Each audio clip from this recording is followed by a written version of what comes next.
사랑이 많으신 하나님 감사합니다. 매월 이렇게 귀한 웨슬레 세미나로 저희들이 줌에서 만날 수 있도록 인도해 주심을 감사드립니다. 귀한 시간에 여러 강의를 통해서 또 논찬을 통해서 사실 모든 교수님들에게 큰 은혜를 주시고 듣는 우리 모두가 이 모임을 통해서 웨슬레의 오늘 인간론을 잘 배울 수 있도록 도와주시옵소서. 끝나는 시간까지 함께 하실 하나님 감사하며 예수님 이름으로 기도드립니다. 아멘. 아멘. 우리 늘 우리 가르쳐 주시는 조종남 명예총장님께서 또 그 저서의 한 챕터죠. 웨슬리의 신학적 인간론. 웨슬리 신학이 여러 가지로 탁월하지만 특히 또 인간론이 이제 은혜 안에서 우리 종교개혁 신학의 한계를 넘어서는 정말 좋은 인간론을 가지고 있는데, 오늘 조용남 박사님의 발제로 좀 우리가 다시 한번 정리하는 시간이 됐으면 하고요. 또 너무 감사한 것은 인간론을 전공하신 웨슬리 학자이신 우리 김영택 박사님이 잘 연결이 되어서 이렇게 또 논찬을 하시게 돼서 두 분에게 웨슬리 인간론을 배우게 되는 아주 그냥 너무 좋은 기회가 됐습니다. 그래서 오늘 웨슬리 인간론 아주 마스터하는 날이 아닌가 이런 생각이 드는데요. 우리 김영택 박사님은 지금 삼성교회 담임으로 또 가르치시고 목회하시고, 그리고 연결대학에서 개원 교수로 또 가르치고 계시는 그런 사역을 하고 계시고, 드루에서 아주사에서 이렇게 MD를 하시고, 드루에서 이제 웨슬리 인간론으로 박사를 하셨습니다. 그래서 오늘 두 분 다시 한번 뜨겁게 박수 한번 해주시면 감사하겠습니다. 우리 루터론 신학자 윌리엄 호든 박사는 그 가슴 부려서 나는 지금까지 웨슬리에게는 신학이 없고 그는 단지 종교 체험을 가르친 것으로 알고 있었다. 그러나 지금은 웨슬리가 위대한 신학자 가운데 한 사람이라는 것이 명확하다라고 했습니다. 더불어 말하기를 최근에 와서 많은 사람들이 웨슬리에게 돌아와서 그를 위대한 신학자로 재발견하고 있다고 얘기했습니다. 또한 조지 셀은 그것은 존 웨슬리의 재발견한 책에서 말하기를 연구를 통해서 정하기를 웨슬리는 오히려 종교개혁자들의 신학의 중요한 원리들을 재확인하였으며 계몽주의의 영향 아래 있었던 기독교의 퇴보를 극복하였다고 하였습니다. 셀의 이런 주장은 후대 웨슬리 학자들에 의해서 그대로 받아들여지고 있다고 얘기했습니다. 다시 말해서 조금 건너뛴다고요. 다시 말해서 웨슬리는 원죄의 문제를 매우 심각하게 생각하였을 것입니다. 웨슬리에 있어서 복음의 출발점은 곧 복음을 말하려면 우리는 먼저 우리 자신이 죄인으로서 자기 자신의 힘으로는 자기 구원을 위하여 아무 일도 할 수 없다는 무능력자라는 것을 전제하고 시작한 것입니다. 그러면 웨슬리가 어떻게 원죄를 신학적으로 설명하였는가? 즉 아담의 죄가 그의 후손들에게 어떻게 영향을 미치게 되었는가? 복음과 연결시켜 볼 때 이 타락한 인간의 상태는 어떤 것인가? 왜냐하면 웨슬리는 성서에 나타난 하나님의 온전한 가르침을 설기 위하여서는 거기에는 하나님의 절대 주권과 인간의 책임과 관련이 분명히 있어야 한다고 믿었기 때문입니다. 그것이 웨슬리의 입장이다. 그럼 웨슬리가 타락한 인간을 말함에 있어서 어떤 근거로 그러한 입장을 견지할 수 있었는가? 웨슬리가 어떤 신학적 방법론을 갖고 있었으며 그 신학 방법론은 어떤 장점이 있는가를 살펴보기로 하겠습니다. 첫째로 아담의 죄와 그가 인류에게 미친 영향에 대해서 다음과 같이 말하고 있습니다. 웨슬리는 아담이 하나님의 형상으로 창조되었다고 믿었다. 하나님의 형상은 세 가지: 성격, 즉 사회적 형상, 정치적 형상, 도덕적 형상으로 이루어졌는데, 그러므로 웨슬리에 의하면 인간의 본성은 이성과 의지 그리고 자유의 천부적인 능력을 갖고 있는 영혼이다. 인간은 모든 하등 동물에 대한 지배권을 갖고 있고, 더 나아가서 창조된 원상대로의 인간은 의롭고 참으로 성결하게 살았던 것이다. 인간은 사랑으로 충만해 있었고 바로 그 사랑과 인간의 성질과 생각과 말과 행동을 주관했다. 하나님께서 부여하신 자유, 이성 등 본래의 기능을 옳게 사용함으로써 하나님과의 사람의 관계를 유지하고 순종했다. 그러나 브루스에 의하면 아담이 하나님을 불신함으로 하나님께서 창조하신 원상대로로부터 타락하였다. 웨슬리는 이 같은 아담의 불성종은 자유를 남용한 것이로 따라서 이 책임은 하나님께 있는 것이 아니라 인간에게 있다고 보았다. 아담은 범죄한 결과로 그는 하나님께로부터 받은 생명을 상실했고 아울러 자유의 기능을 부패되었으며 하나님께 대한 인간의 사랑과 순종을 자기 사랑으로 자기 의자로 대신하게 되었다. 웨슬리에 의하면 아담은 인류를 대표하는 시조, 페드럴 헤들이다. 그래서 아담의 범죄했을 때 그 영향은 온 인류에까지 미쳤던 것이다.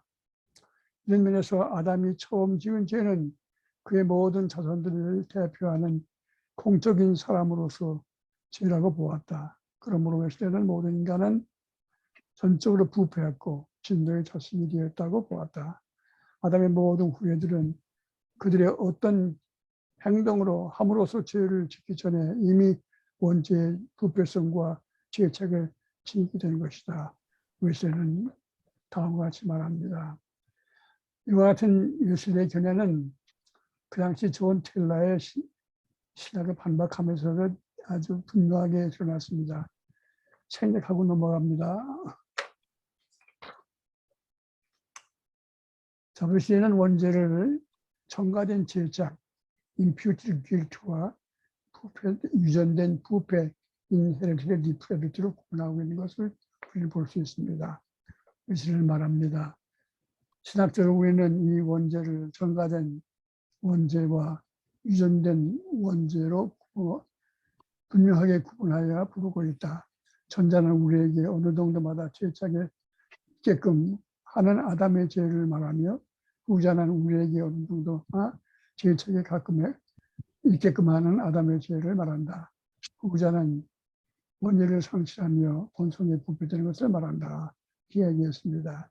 웨슬리는 또한 아담의 죄책과 후손들의 원죄를 인하여서 죄책을 구분하여서 다음과 같이 설명한다. 어떤 의미로서는 참으로 아담의 죄는 우리의 죄가 아니었다. 그것은 우리의 개인의 과오로 우리가 실제로 범한 죄도 아니었다. 그러나 다른 의미에서는 아담의 죄는 우리의 죄다. 이는 우리 모두를 대표하는 사람의 죄였다. 사도 바울이 그 죄는 우리와 모든 그의 후손에게 전가되었다고 말했듯이 이는 곧 우리의 것이다. 그러나 분명히 할 것은 웨슬리와 그와 같이 구분한다고 하여서 그가 인류에게 전가된 죄책을 가볍게 여기는 것처럼 생각해서는 안 된다. 웨슬리는 그의 논문에서 밝힌 그의 견해와 성소와 이성의 이체뿐 아니라 아주 중요한 진리라고 믿었다. 웨슬리에 의하면 진리는 은혜를 받은 영 안에서만이 알 수 있는 것이요 이방의 눈에는 전혀 알 수 없는 것이다. 이방인들은 전혀 자기의 부를 깨닫지 못한다. 그러나 하나님께서 그들의 눈을 뜨게 하시면 그들은 곧 전에 있었던 자기의 형상을 보게 된다.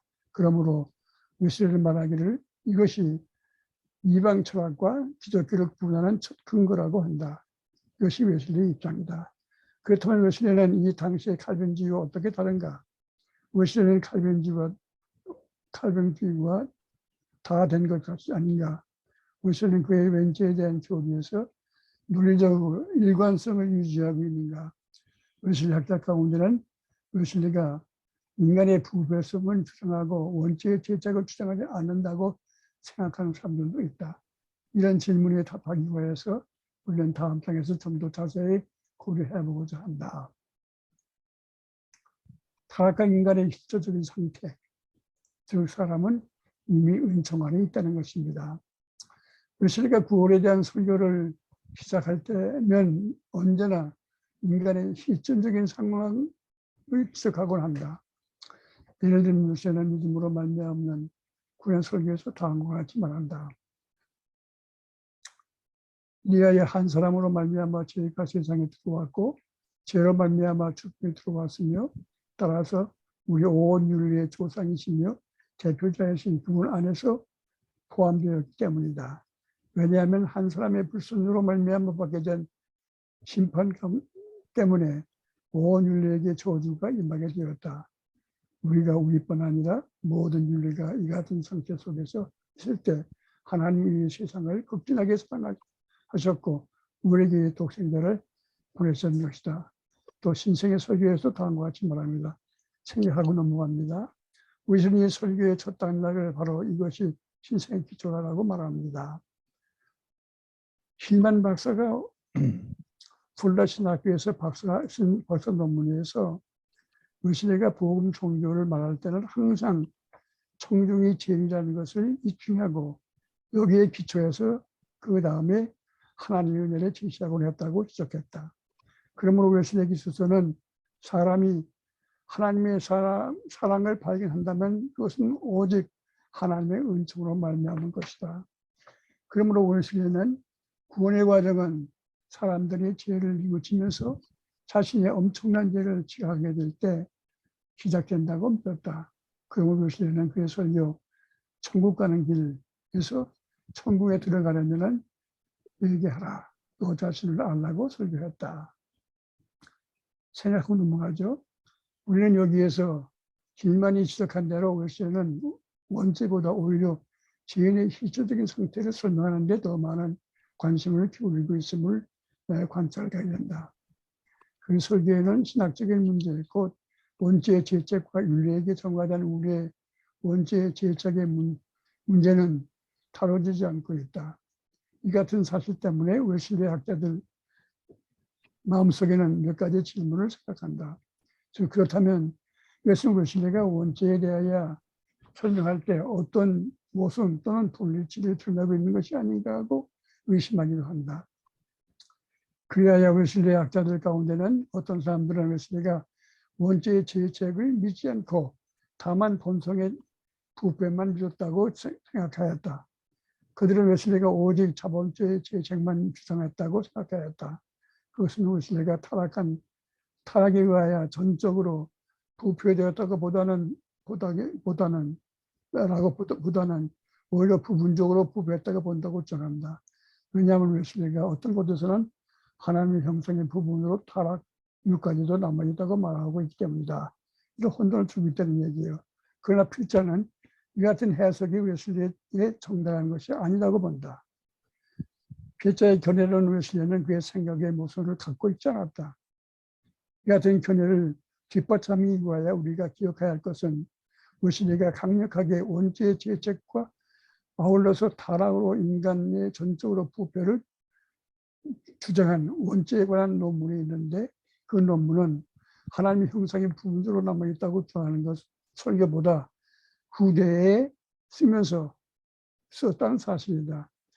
더욱이 웨슬리가 이 원죄에 관한 그의 논문에 기초한 설교를 1750년대에 반복했다는 사실을 주목해야 할 것이다. 웨슬리는 이 설교를 후대에 재배열하여 다시 편집하였다. 그러나 웨슬리는 그 같은 가르침에서 가져온 어떤 변화에 대해서 어느 곳에도 언급하고 있지 않다. 이 같은 사실은 원죄의 교리에 대한 웨슬리의 생각에 아무런 변화나 모순이 없다는 것을 입증해 주는 것이다. 콕스는 그의 박사 논문에서 웨슬리가 그의 생각을 수정했다는 것을 입증할 수가 없다고 정했다. 그러면 다르게 표현했듯이 이 같은 말들이 서로 어떠한 관련이 있는 것인가? 이 점에서 푸걸먼 박사는 그의 박사 논문에서 지적하기를 웨슬리의 글 속에는 인간에 대한 또 다른 견해가 있음을 알 필요가 있다. 그 웨슬리가 있어서는 인간은 아담의 죄로 말미암아 전적으로 부패하고 죄책감을 갖고 있는 타락한 존재로 보는 견해에도 그 타락한 인간의 상태 아래서 보는 타락한 존재로 보는 견해에도 말하고 있다. 바로 이것이 웨슬리가 하나님의 형상의 인문이 현재까지 사악한 인간 속에서 보여줄 수 있다고 말하면서 인간 상태를 보다 관대하게 표현할 때 말하고 있는 부분들이 있는 것이다. 웨슬리의 지금의 아무도 그래서 일부에서는 부분적 타락을 말하지만은 웨슬리는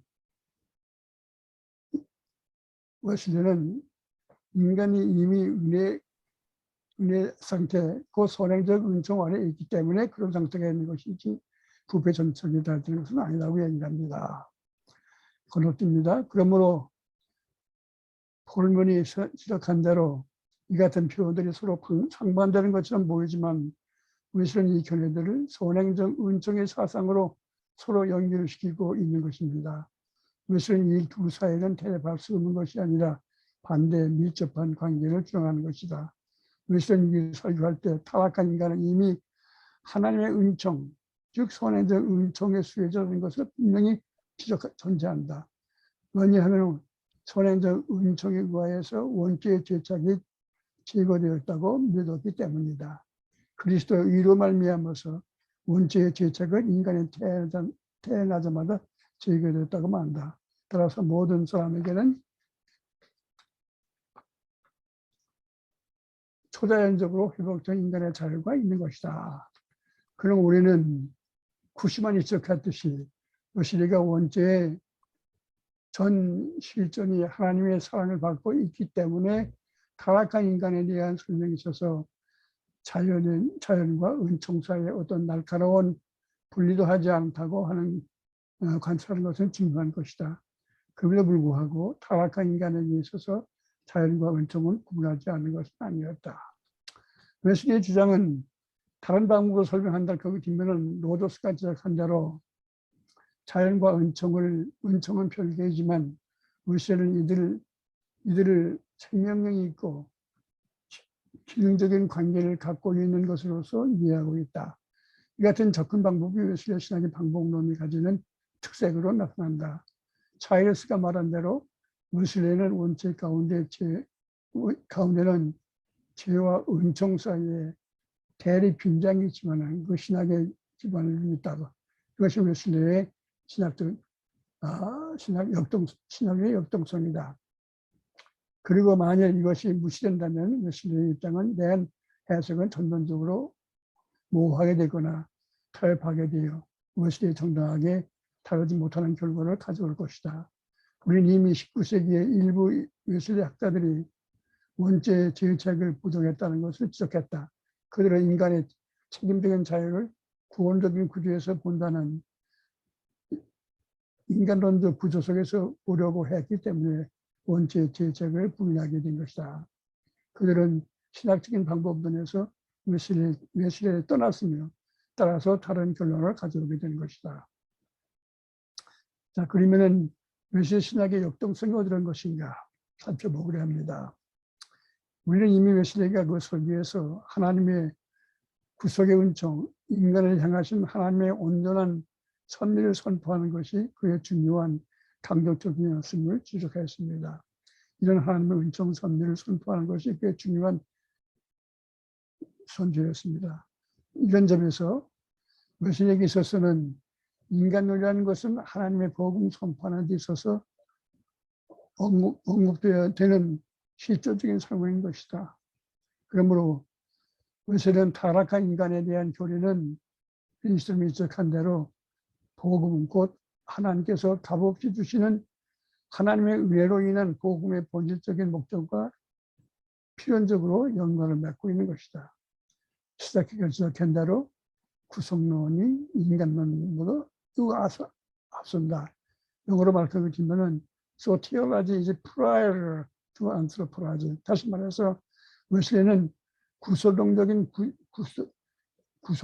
구조 안에서 인간의 타락의 교리를 설명하고 있는 것입니다.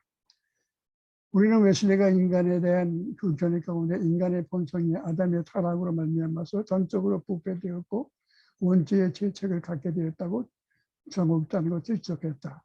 이 점에서 웨슬리는 파울이나 어거스틴과 같은 입장을 취하고 있는 것이다. 여기에 대해서 웨슬리 학자들 가운데는 광범위한 의견이 일치를 보고 있다. 그러나 웨슬리에게 있어서 이 같은 접근 방식은 사람이 선행적 은총 아래 있기 때문에 또한 책임을 가져야 된다는 개인적인 접근 방식이 결합되어 있다. 이 같은 접근 방법이 있어서 웨슬리는 타락한 인간에게 자연과 은총에 분리시켜 한편으로는 치우쳐 지나치지 않고 구별도 만들지 않고 오히려 인간의 죄에 대한 주장과 하나님 은총의 역사 사이의 긴장을 견지하고 있는 것이다. 웨슬리는 그의 선행적 은총의 개념에서 기초하여서 인간의 죄에 대한 주장과 하나님의 은총의 역사 사이에 타협할 수 없는 긴장 가운데서 그의 신학 방법의 역동성을 나타내고 있는 것이다. 그런 웨슬리는 이런 독특한 방법으로 하나님 앞에 선 인간, 그는 타락한 인간을 아담 때문에 죄인으로 보며 동시에 그리스도 때문에 은혜에 속한 자로 보는 것이다. 웨슬리에 의한 이 같은 접근 방법의 구원에 있어서 하나님의 은혜와 인간의 책임성 사이의 관계에 적용시켜 볼 때 그 의미가 크게 드러난다. 웨슬리는 빌립보 2장 12절 13절을 본문으로 한 우리의 구원을 성취하면서 설교에서 오직 은총으로만 타락한 인간이 전적 부패의 개념을 주장하였다. 그는 하나님의 은총이 없다면 인간이 손을 행할 수 있는 것은 아무것도 없다고 말했다. 그러나 웨슬리는 동시에 하나님께서 인간 속에서 역사하시기 때문에 사람은 일할 수 있으며 또한 인간은 책임을 가져야 한다고 말했습니다. 다시 말해서 인간 지구서는 단순히 자연 상태에 있는 인간은 하나도 없다고 말했습니다. state of mere nature에 있는 게 하나도 없다. 다 은총 아래에 있다고 얘기를 했습니다. 다음으로 넘어가죠. 이와 같이 주장함으로써 웨슬리는 필라갑스 주의에 빠지지 않고 인간 자신의 구원을 위한 인간의 책임을 정할 수 있었다. 동시에 웨슬리는 칼빈주의가 직면한 난관에도 부딪히지 않았다. 더 나아가 웨슬리가 주장하는 하나님의 은총과 인간 사이의 협동은 반필라갑스주의 협정과도 구분된다. 부분적인 타락이 아니다 그거죠. 왜냐하면 웨슬리는 하나님께서 역사하시기 때문에 그러므로 당신은 일할 수 있다고 주장하기 때문이다. 그러므로 콕스는 웨슬리의 견해는 신단동설의 구조 속에서 협동설이다. 스타키는 그래서 이것을 복음적 협동설이라고 불렀습니다. 웨슬리는 이러한 우리가 고찰한 대로 이러한 신학 방법 때문에 이 같은 신학을 수립할 수 있었습니다. 웨슬리는 개혁주의자들이나 칼빈주의자들이나 바하트같이 은총으로만 강조함으로써 생기는 은총의 신학자들의 고민을 해결할 수 있었던 것입니다. 더 나아가서 이 같은 방법 때문에 웨슬리가 한편으로는 당시 모라반 주의에 또 다른 한편으로는 로마 캐톨릭 교회 선양의 교회에 타락한 인간의 교리를 보호하며 견제할 수 있었을 것입니다. 또한 이 같은 방법 때문에 기독자의 생활의 교리에 적용시켜 볼 때에 건설적인 공헌을 할 수 있을 것이라고 봅니다.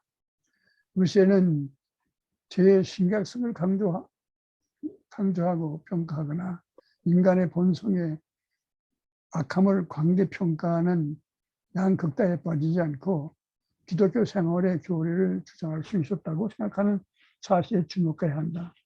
웨슬리에게 있어서는 기독자의 생활은 죄의 문제를 심하게 고려하지 않는 즉 그 가치가 철도 위를 다르듯이 절대로 가는 것이 것으로 보지는 않았다.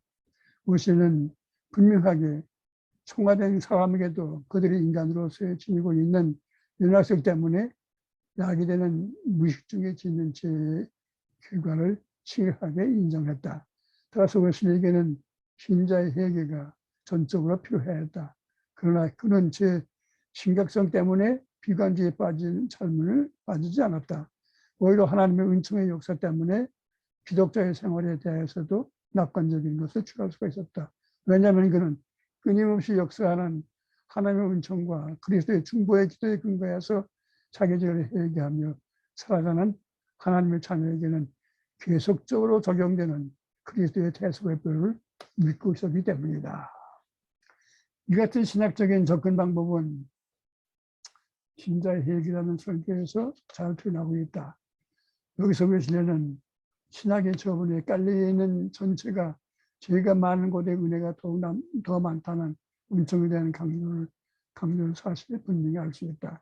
그리고 그 같은 존재는 인간의 죄의 심각성을 인과 더불어 하나님의 은총의 역사하심을 동시에 강조하는 변질법적인 긴장을 가운데서 가지고 있다. 이것이 신학 방문의 역동성이라고 저는 생각한다. 그런 웨슬리에게 있어서는 인간의 구원은 하나님의 은총으로 말미암아 시작되고 또 계속되고 마침내는 은총으로 말미암아 완성되는 것이다. 그러나 인간은 시간과 기회가 있었다면 책임이 있는 것이다. 그 외의 모든 것에 대해서는 그리스도의 신앙과 가까워져 있다면 하나님께서 처리하고 신다고 우리는 믿었다. 그렇습니다. 미라의 웨슬리에게 있어서는 회개와 믿음의 역사에 대한 하나님의 확신이 하나님의 나라에 들어가기 위해서는 필요한 것처럼 우리가 은총 안에 계속 머물러 있는 상태를 위해서도 전적으로 회개와 믿음이 필요하다고 보았습니다. 그러나 분명할 것은 웨슬리 같은 긴장을 유지하면서도 사실 은혜에 더 많은 강조를 가지고 있다는 것이다. 왜냐하면 죄 많은 곳에는 더욱 은혜가 넘치기 때문이다. 여기서 죄와 직면한 비관주의를 극복하는 은총의 낙관주의에 자리 잡고 있는 것이다. 이런 점에서 웨슬리가 루터와 신종 두 중에 많은 구별되는 것이다. 더 나아가서 우리는 웨슬리 같은 접근 방법과 그 입장을 현대 신학에 비춰볼 적에 또 하나의 중요한 공헌을 할 수 있다고 본다.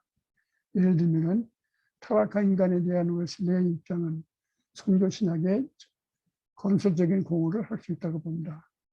웨슬리가 인간은 죄의 심각성을 보면서 심각성과 보편성을 인식하고 있기 때문에 구원하기 위해서는 누구나 하나님의 은총을 받아야 한다고 주장한다. 동시에 모든 사람 속에는 모든 사람을 위하여 역사하시는 하나님의 값을 주시는 은총이 있기 때문에 알기 때문에 누구나 구원에 대한 가능성과 희망을 가질 수 있다고 말한다. 그러나 이렇게 함으로써 웨슬리는 하나님의 은총으로 모든 사람이 다 구원받을 수 있다가 주장하는 유니버설리즘에 빠지거나 또 하나님의 은총으로 몇몇 예정된 사람들만 구원을 받는다는 신단도설에도 빠지지 않고 오직 은총으로만 나는 구원의 도리를 강조할 수 있는 것이다.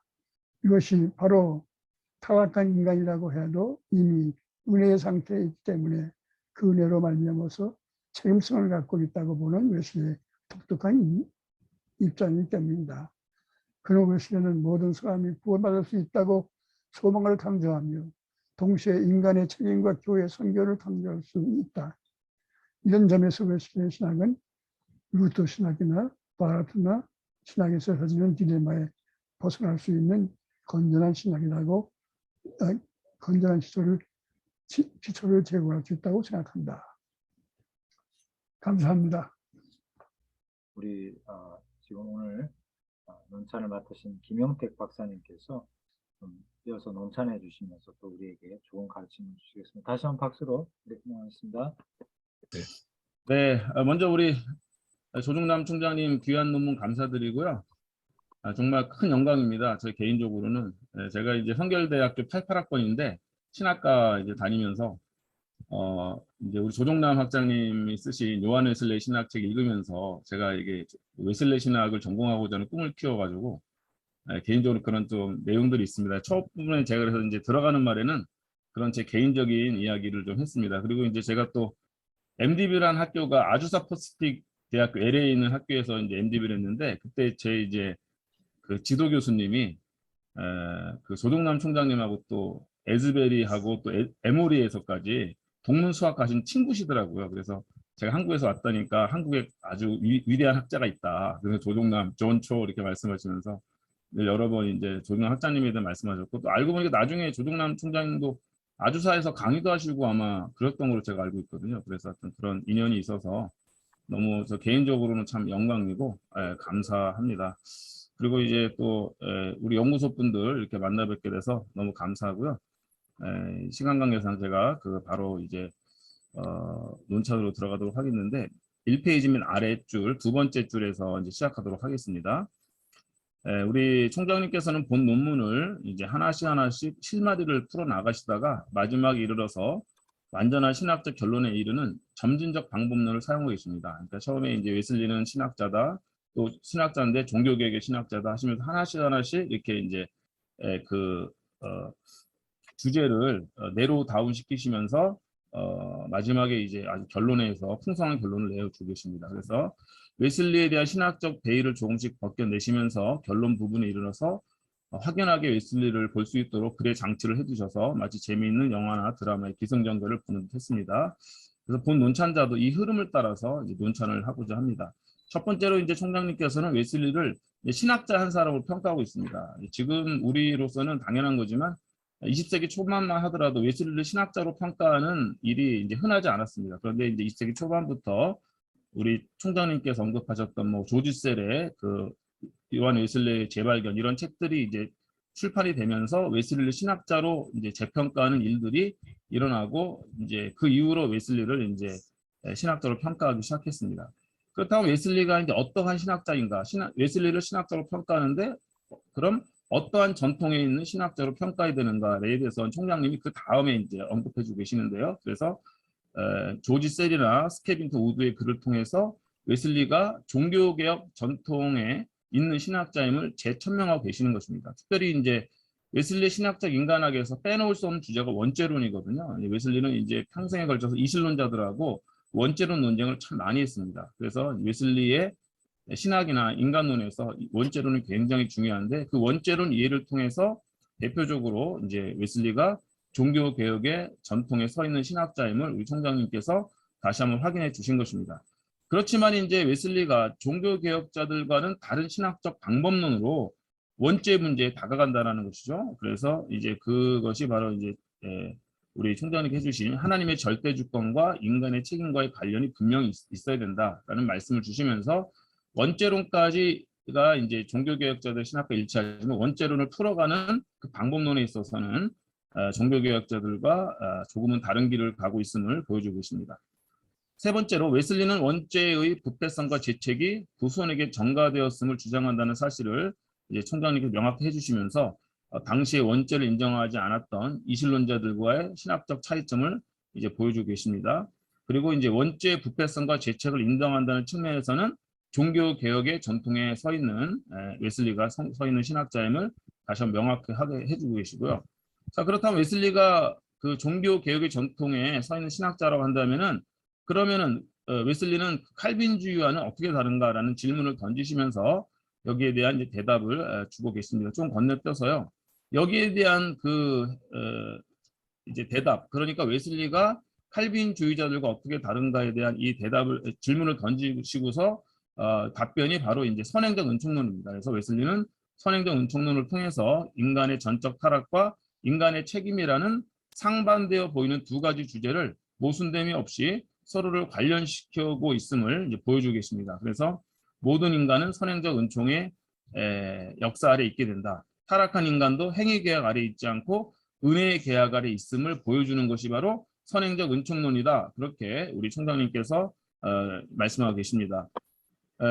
웨슬리의 선행적 은총에서 관점에서 보면 그리스도의 의로 말미암아 원죄의 죄책은 인간이 태어나자마자 제거된 것이다. 이 부분이 이제 굉장히 그 칼빈주의의 원죄론과 이제 다른 분기점이 될 수가 있겠습니다. 총장님께서는 웨슬리가 선행적 은총을 통해 자연과 은총 또 혹은 죄와 은총의 대립의 문제를 역동성 있게 풀어나가고 있는 것임을 보여주고 계십니다. 다섯 번째, 총장님은 선행적 은총론을 통해 웨슬리 신학의 역동성을 주장하시면서 이것이야말로 웨슬리의 신학의 방법론적 의의임을 천명하고 계십니다. 역동적 신학적 방법론을 통해서 웨슬리는 하나님의 은혜와 인간의 책임성을 모순 없이 견지하고 있는 것입니다. 총장님은 웨슬리가 역동적 방법론을 통해서 펠라기우스주의에도 빠지지 않고 칼빈주의 문제에도 빠지지 않는 신학적 대안을 마련했음을 보여주고 계십니다. 총장님은 웨슬리의 본론을 신단동설의 구조 속에서의 협동설 혹은 복음적 협동설에 부르는 학자들의 견해를 수용하고 계십니다.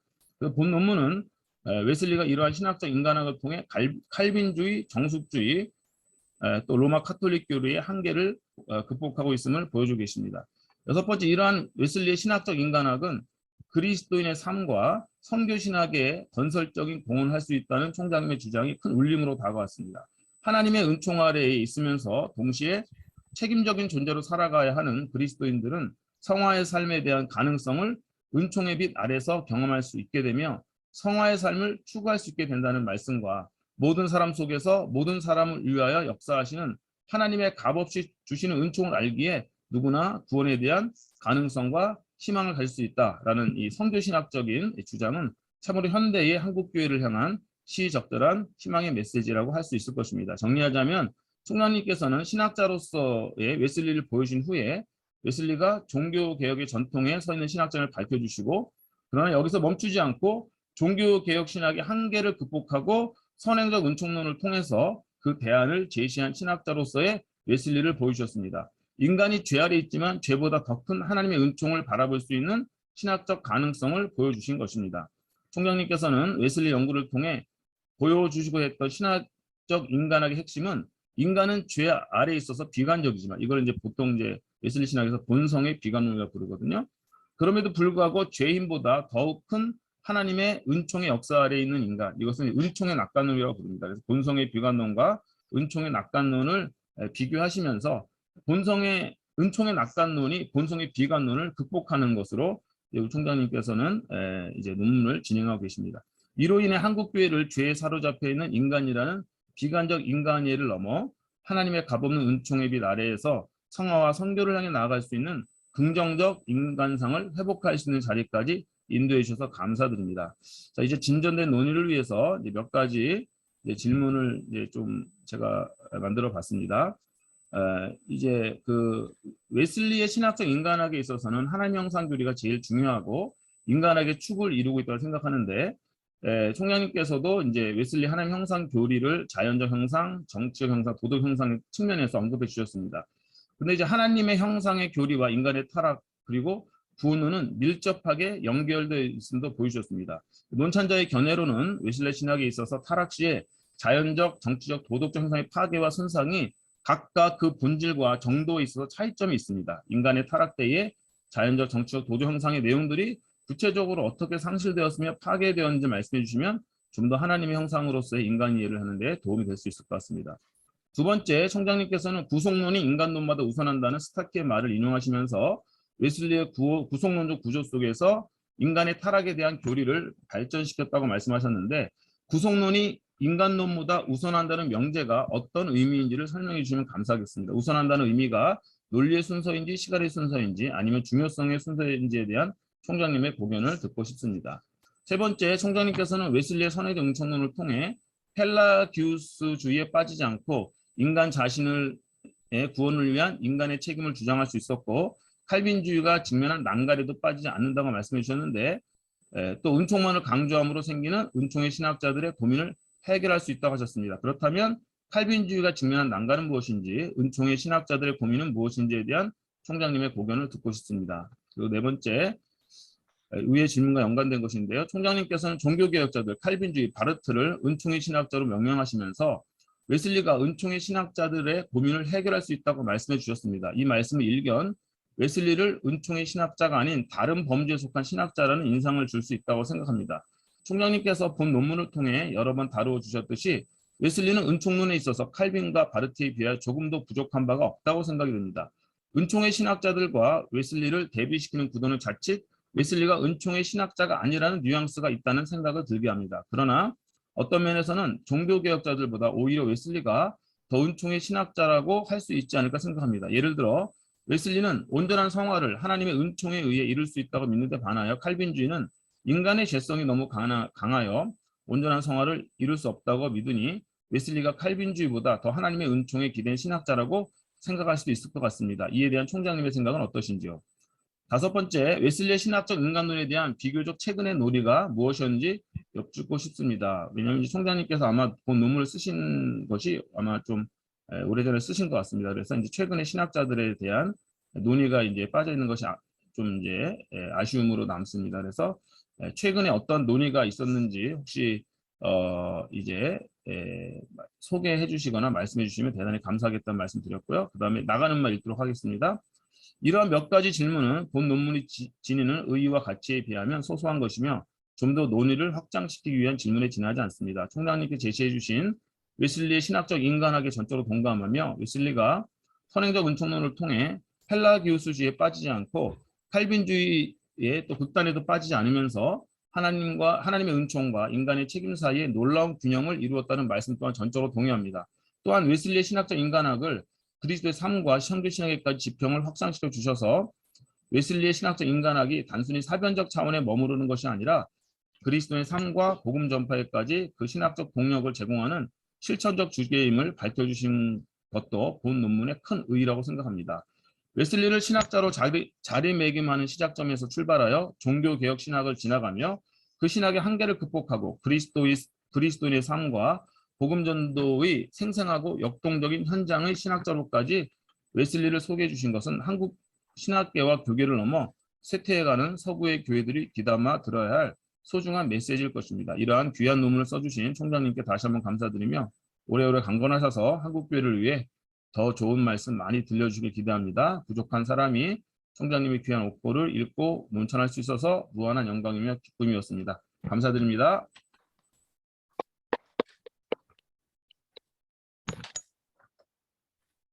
예, 김영택 박사님, 귀한 논찬 감사드리고, 훨씬 조롱남 박사님의 글이 명료하게 이해가 되고, 또 그 안에 담겨 있는 질문들이 굉장히 흥미롭고 의미가 있는데요. 우리 조정남 박사님 일단 좀 대답을 좀 해주시고, 또 우리가 같이 한번 토론해 보도록 그렇게 했으면 좋겠습니다. 조 총장님, 네. 김 박사님의 그 날카로운 논천에 대해서 감사합니다. 네. 질문하신 것에 대해서 제가 제 나름대로 얘기를 해보죠. 첫 번째 말씀하시기를 인간의 타락에 있어서 이제 하나님의 형상 문제를 왜 안 들어가는데 제가 다음에 이야기하겠지만은 이 논문은 1980년 제가 아주사 패스트 대학에 한 학기 강의하고 있을 적에 한 학기만 있는 동안에 갑자기 포럼을 하면서 제목을 주면서 얘기하라고 해서 만든 거예요, 결국은요. 그렇군요. 그러니까 인간은 전체를 다룰 거 아니라 그 당시에 관심 있는 그 문제만 제안해서 다른 겁니다. 양해해 주시고 또 한 가지는 그러니까 다르게 그 후에 많은 그 책들은 제가 참고할 수가 없었어요. 그러니까 1970년 그때까지의 책들만 참고할 수 있었습니다. 그러니까 1980년에 미국 아주사 대학교 그 교수들 앞에서 읽은 논문이에요, 이거군요. 그러니까 첫 번째 말씀하시기를 우리가 타락할 적에 여러 가지 현상들이 각각 영향을 달려받았다고 생각하는데 그렇게 보는 학자들도 있어요. 또 그것이 글 가운데도 그렇게 생각할 수 있는 뉘앙스를 준 글도 있어요. 그러나 전체를 볼 적에 보시면은 모든 것이 하나님의 은총 아래서 회복됐다고 보았지 자연 그대로 남았다고 보지 않았다고 얘기해요. 예를 들어서 state of mere nature, 자연 그대로 있는 인간은 하나도 없다. 모두가 다 은총 아래 있다.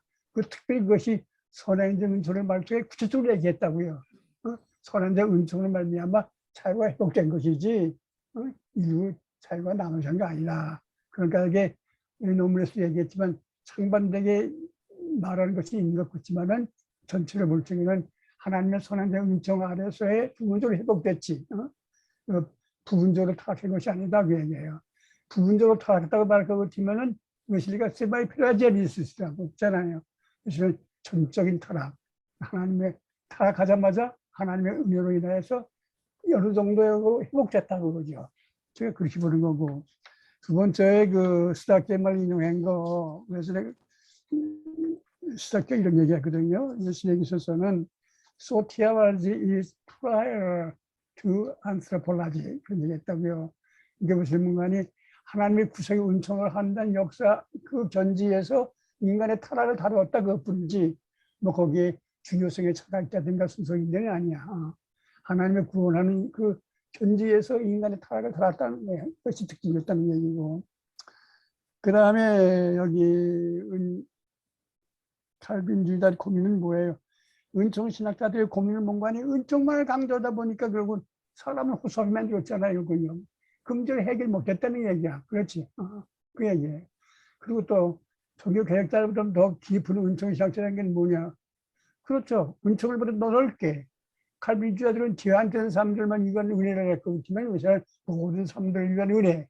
더 나가서 성화원에서 그들은 인간의 연약성이기 때문에 죄인이야 할 수 없어. 체념하지 않아 이거군요.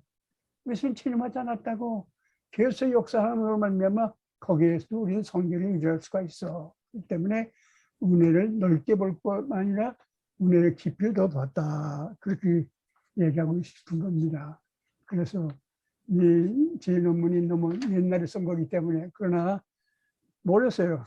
그 당시에 아주사대학교 교수들로부터 제가 호평을 받긴 받았어요. 그리고 누군가에서 세계 보건비 혁명에서 하는 그 이벤트가 리뷰 때와지 잡지에다 실렸더라고요. 이걸 갖다가.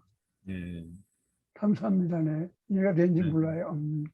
시기 때문에 주로 이제 질문하시고 요약해 주시고 질문하셨는데 좀 부탁을 드리고 싶은 부분은 지금 질문한 것들을 포함해서 김영태 교수님이 이제 가지고 계시는 웨슬리 인간론에 대한 이해를 조금 저희들에게 보충을 해주실 수 있으면 좋겠다는 생각이 들어요. 제가 뭐 감히 뭐 보충을 할 적인 아닐 것 같은데. 아니 다음에 한번 강의도 하셔야 되겠지만 그래도 네. 이제 사실 중요한 이슈들을 또 여기 또 질문도 하시고 했기 때문에 네. 교수님의 또 고견을 생각을 좀 공유해 주시면 우리 큰 네. 도움이 될 것 같은데. 네. 이제 최근에 이제 웨슬리 학자들은 이제 웨슬리의 하나님 형상의 개념에 있어서 자연적 형상, 정치적 도덕적 형상을 이제 좀 구분해서 연구하는 게 이제 좀 추세입니다. 그래서 이제 예를 들면 이제 웨슬리의 자연적 형상의 요소가 뭐냐면 그러니까 인간의 언더스탠딩, 그다음에 이제 리버티, 그다음에 이제 윌이거든요. 그래서 인간의 이해와 자유와 의지, 이제 자유, 이해, 의지 이것이 이제 자연적 현상의 이제 요소들인데 인간의 타락 때에 이 부분들은 완전히 타락된 것이 그러니까 많이 훼손되고 타락되었지만 그것이 완전히 파괴가 된 것이 아니다. 여전히 이제 인간 안에는 어느 정도의 생각할 수 있는 능력과 자유와 의지들이 이제 남아져 있다고 보는 거고요. 전적 타락을 주장하는 건 도덕적 형상입니다. 도덕적 형상의 부분이 뭐냐면 그게 이제 거룩함과 의로움이거든요. 의로움과 거룩함은 이게 이제 도덕적 형상, 관계적 형상이에요. 그래서 이제 자연적 형상은 인간의 영혼 안에 하나님께서 주입해 놓으신 그 무엇이라고 한다면은 도덕적 형상은 관계적 형상이기 때문에 하나님과의 관계가 파괴됐을 때는 그 어떤 것도 남아있지 않은 것이죠. 그래서 이제 인간이 타락했다고 했을 때는 인간 안에는 어떠한 의로움이나 거룩함도 인간에게는 발견되지 않는다라는 차원이 있는 것입니다. 그래서 최근에는 이제 인간의 전적 타락을 이야기할 때는 이 도덕적 타락 부분을 이야기하고 그래서 이제 이 의로움과 거룩함을 잃어버린 사건이기 때문에 결국 인간의 구원은 무엇이냐면 다시 잃어버린 의로움과 거룩함을 예수 그리스도의 그 대속의 사건을 통해서 회복하는 것인데 이게 이제 기독교 구원론의 양대 축입니다. 칭의와 성화거든요. 칭의와 성화. 그래서 이 칭의와 성화라는 개념은 결국 뭐냐면 이제 아담이 원래 가지고 있었던 창조 때 가지고 있었던 그 하나님과의 관계 속에서 형성된 의로움과 거룩함을 잃어버린 사건이기 때문에 결국 구원이라는 것은 이 잃어버린 하나님의 형상, 의로움과 거룩함을 회복하는 사건이다. 그게 이제 칭의와 성화로 정리가 되는 것입니다. 제가 그 정도만 제가 보충 설명하도록 하겠습니다. 제가 얘기하죠. 네. 로저 차일스가 네. 신학적 변천을 쓰는 놈을 잘 지적했듯이 네네. 19세기에 미국 감리교에서는 거의 다 네. 원죄야 질책이야 아니야 부패성만 됐어. 네. 그리고 인간의 자유지 부분적으로 타락했지만 전적으로 타락했나 이것이 아주 평행적인 인식이었다고 그러군요. 네네네. 오늘 내 논문 그게 아니다가 얘기야 내가. 맞습니다. 예. 그게 아니다. 맞습니다. 이 예. 논문의 주장은 그거였다고요. 그게 예. 아니다 그 얘기야. 전적인 타락인데 선해적인 전 뭡니까? 타락하는 순간에 은혜가 역사한 거예요. 이건 그렇잖아요. 네네. 그러니까 남아있는 사람 중에서는 state of mere nature. 자연 그대로 있는 사람 하나도 없어. 다 은혜 안에 있다는 게 웨슬리의 천재 아닙니까? 맞습니다. 예. 그러니까 전적인 타락이요. 어느 정도의 부분적인 게 회복됐다 그렇지만은 은총으로 인한 것이다 하는 것이 논문의 주제입니다.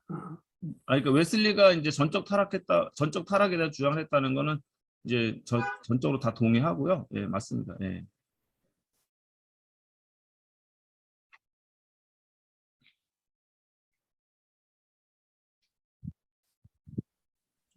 소장님 마이크. 네네. 그 점에서 아주사 교수에게 쇼크를 줬다고요. 내가 이 논문을 읽을 때. 네, 네. 일반적으로 생각하기를 도덕적 타락만 했지 뭐 다른 게 부분적이지 뭐 아주 백현감리교 신학자였다고 그러군요. 그게 네. 아니다. 그것이 내 논문 주제였다고. 네. 그러니까 네. 혹시 뭐 인간론에 대해서 우리 김 박사님께서 아까 이제 논문 질문 가운데서 서방 기독교 전통에서 이제 웨슬리 읽어내는 콜린스 교수님이나 아, 예, 예, 예. 동방교회에서의 입장에서 읽어내는 매덕스, 또 사회적 선결의 주창자를 읽은 이제 시어도르 제닝스 같은 분들의 입장을 조금 인간론적으로 어떻게 특징이 무엇일까 좀 붙일 부분이 있으실 것 같은데, 예, 다음번에 강의하시더라도 어쨌든 잠깐 좀 코멘트를 해주실 수 있을까요? 모르겠나? 나는 김 박사한테 물어보고 싶은데 나는 그 1908년 이후에 책들을 못 봤는데 네. 그 후에 이런 입장과 달리 주장하는 학자들이 나왔나요? 거의 없잖아요. 네, 그래서 최근에 어떤 그 웨슬리 신학의 어떤 뭐 양대 산맥이라고 하면은 이제 케네스 콜린스 교수하고 랜디 매덕스 교수라고 할 수 있거든요. 그리고 켄 콜린스 교수는 지금 이제 에즈베리 신학교에 이제 뭐 웨슬리 뭐또 역사 신학, 불신학 가르치는 분이고요. 랜디 매덕스는 이제 듀크에서 지금 이제 원래 시애틀 퍼시픽에 계시다가 듀크로 그 Responsible Grace라는 책을 아주 명저를 쓰셨어요. 그래서 명저를 쓰셔가지고 웨슬리 신학교에서 랜디 매덕스 교수가 이제 대학자로 급상승을 하면서 듀크로 이렇게 이제 초빙을 받으러 가셨는데 그 두 분이 이제 서로 굉장히 그 신학적 라이벌이십니다. 웨슬리 해석하는 데 있어서 케네스 콜린스 교수하고 그다음에 랜디 매덕스하고. 근데 이제 여기랑 조금 결이 다른 학자분들이 굉장히 또 많아요. 그분들이 바로 웨슬리를 이제 소셜 홀리니스, 사회적 성결의 개념에서 해석하는 이제 학자들이 이제 더닝스, 제닝스 이런 분들이 이제 많이 또 활동을 하고 있어서 제가 이제 그 카테고리를 조금 이제 소개해 드린 거고요. 켄 콜린슨 교수는 우리 조중남 총장님의 이제 해석과 일치하게 정확하게 서방 전통에서 이제 웨슬리를 이제 해석을 합니다. 그래서 이제 은총의 순간성에 대해서 이야기를 많이 하는데 또 랜디 맥스가 바라보기에는 웨슬리가 은총의 순간성만을 간주한 것이 아니라 점진성에 대한 이야기들을 많이 했다라고 이제 웨슬리의 여러 또 이제 설교라든가 논문들을 통해서 그걸 또 입증하는 책이 이제 그 리스판서블 이제 그레이스가 되는 것입니다. 그래서 여기엔 좀 더 이제 인간의 참여와 또 구원에 있어서 성화에 있어서 이제 성령의 역할과 더불어서 여기에 이제 반응해야 되는 인간의 책임 혹은 인간의 반응에 대한 이야기들을 더 많이 하면서 이제 그 랜디 매독스는 그 논의를 이제 그렇게 이끌어가고 있는 것이고요. 이제 케네스 콜린스는 전통적으로 서방 기독교의 차원에서 이제 어떤 칭의라든가 성화의 어떤 순간성에 대한 그런 강조들을 더 많이 이제 하고 계시는 그런 이제 주장들이 이제 팽팽하게 맞서고 있는 그런 이제 추세라고 할 수가 있을 것 같습니다. 네, 감사하고요. 저도 그 랜디 매독스 교수님이 쓰신 이제 Responsible Grace를 보면은 성숙한 랜디 매독스의 책이 이제 장점이 뭐냐면 이제 웨슬리의 신학을 이렇게 2차원적으로는 보지 않고, 그러니까 단순하게 전체적으로 보기보다는 이제 시기별로 이렇게 해서 미들 웨슬리, 모초 웨슬리 이렇게 해서 그렇죠. 예, 맞습니다. 네, 초기와 중기와 후기의 네. 발전 과정을 추적하는 게 굉장히 그렇죠. 의미가 있는 시도인 것 같은데 그의 이 오리지널 센 이제 그 저기 원죄에 관한 견해를 보면은 이제 성숙한 웨슬리는 그 inherited guilt라고 하는 이제 유전된 그 뭐라 할까요? 죄에 대한 책임은 이제 인간이 태어날 때 선행은총으로 말미암아 그리스도의 대속과 선행은총으로 말미암아 캔슬된다라고 주장을 하거든요. 네, 맞습니다. 그렇게 보기 때문에 그렇게 되면은 이제 그리고 또 한 가지는 뭐냐면 그 39개조 그 아티클이 있잖아요. 그 여기 신조에서 그 원죄를 빼거든요. 그러니까 결국은 어떻게 보면 조정남 박사님께서 아까 말씀하신 것처럼 원죄를 충분히 인정하고 전적인 타락과 부패성을 인정하면서도 웨슬리가 강조하고자 했던 것은 하나님의 선행 은총과 그를 통한 죄 극복이라고 하는 또 우리가 응답할 수 있다라고 하는 그런 쪽에 방점을 찍어서 다시 말해서 구원론적인 은총론이 그런 인간의 정태적인 그런 스테릭한 그런 인간론의 상태보다는 은총 안에 이미 들어가 있고 그 은총의 작용으로 말미암아 우리가 죄책 모든 인간이 지고 나는 죄책이 캔슬되는 그래서 유아들도 그 유아들이 죽었을 때 어려서 죽었을 때 구원받을 수 있고 또 유아 세례라는 것이 의미가 있다라고 보는 그런 것까지도 연결이 되는 것 같아요. 그래서 네, 맞습니다. 예. 예, 그렇게 본다면은, 그래서 심지어는 매독스는 원죄라는 단어가 아니라 웨슬리는 in being sin이다 해서 뭐 내재적인 죄 이렇게 해서 조금 이렇게 강조점이 종교개혁자들의 원죄론과는 좀 달라졌다. 예, 그 전적인 부패와 타락을 인정하기는 했지만 은총론이 강했기 때문에 그 부분에 대해서는 다르다 이런 식의 이야기를 하는 것 같아요. 역시 이제 매독스는 조금 더 그런 면에서는 이제 좀 긍정적인 이제 신화를 강조하는 동방교회 라인에서 네. 보다 보니까 이제 종교개혁자들과는 결이 다른 얘기를 하는 게 아닌가 하는 생각도 드는데 이런 부분에 대해서 혹시 우리 김 박사님 좀 코멘트 하실 수 있을까요? 예. 네, 그 차원에서 이제 보면은 예를 들어서 이제 가장 그 웨슬리의 삶에 있어서 은총의 작용이 어, 이게 계속 점진적인 것이냐 아니면 순간적인 것이냐 하는 그 이해를 이제 하는 학자들의 가장 이제 중요한 이해가 올더스케이 사건을 어떻게 보냐는 겁니다. 그래서 이제 웨슬리의 올더스케이 사건을 그러니까 단 하나의 회심으로 볼 것이냐 아니면 웨슬리의 삶에 있어서 일어났던 수없이 많은 회심 중에 하나로 볼 거냐는 이제 그러한 논의가 있거든요. 그래서 이제 전통적인 입장에서는 올더스케이시야말로 웨슬리의 복음적인 회심이다라고 보는 겁니다. 저도 이제 그 입장에 서 있는 건데 그런데 이제 또 점진적인 입장에서 이렇게 보게 되면은 사실 그 전에 옥스포드에서 웨슬리가 그 여러 가지 이제 그 삶과 죽음에 대한 경건한 삶, 거룩한 삶에 대한 책들을 읽고서 거기서 한 회심을 하거든요. 그걸 옥스포드 회심이라고 부르거든요. 그래서 이제 그 웨슬리의 삶 속에서는 계속해서 점진적인 하나님의 은혜가 이제 그에게 임해서 그것이 이제 축적되는 방향으로 나아가는 것이라고 이제 보는 것이거든요. 그리고 이제 그것을 웨슬리는 그리스도 삶에도 그렇게 보는 거죠. 그래서 웨슬리 같은 경우는 은총의 이제 단계들을 많이 구별하잖아요. 믿음에도 단계가 있다. 은총의 단계가 있고 그래서 이제 종의 믿음, 아들의 믿음을 구별하기도 하고 우리 김성훈 교수님께서 말씀하신 것처럼 또 웨슬리를 연구할 때 중요한 것이 초기 웨슬리냐, 중기 웨슬리냐, 또 나중에 머추어한 웨슬리냐 하는 그런 이제 논의도 있습니다. 그래서 우리가 어떤 주장을 하게 되면 그게 이제 언제적 웨슬리냐 그렇게 이제 얘기를 하는데 후기 웨슬리로 갈수록 우리 김성훈 교수님 이제 말씀대로 그렇게 은총의 점진성을 이제 많이 강조하는 방향으로 이제 나아가고요. 그다음에 이제 원죄론에 있어서 그 이제 원죄론은 죄책과 죄성을 구별해야 되잖아요. 그래서 이제 그 죄책이 그리스도의 속죄의 공로로 인해서 그 해결함 받았다고 하는 거는 이제 그것은 케네스 콜린스도 그렇고 랜디 메더스도 그렇고 웨슬리 학자들이 다 동의하는 바입니다. 그것에 대해서는 다 동의하는 바이고요.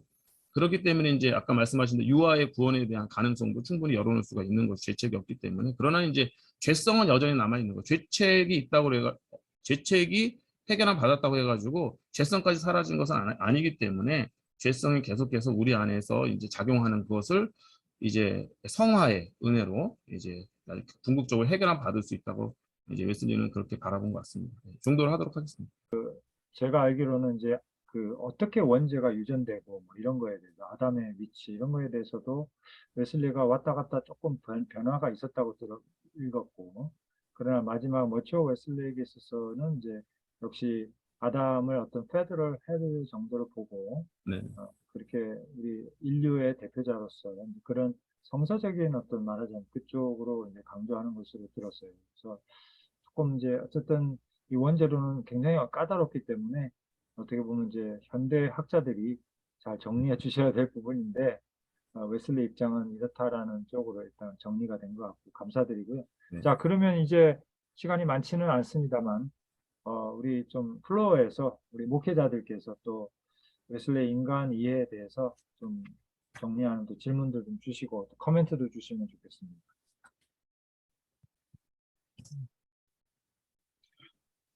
네, 신성철 목사입니다. 요즘 저는 물론 신학적으로도 인간 이해 이런 도움을 받지만은 우리 손자들이 5살 먹은 녀석이 3살 먹은 동생하고 가끔 싸우는 거를 우리 며느리가 동영상으로 잘 찍어가지고 저한테 보내줬어요. 그러면서 저한테 이런 질문을 하는 거예요. 아버님, 왜 저렇게 이쁜 아이들이 저렇게 또 싸우지요? 그래요.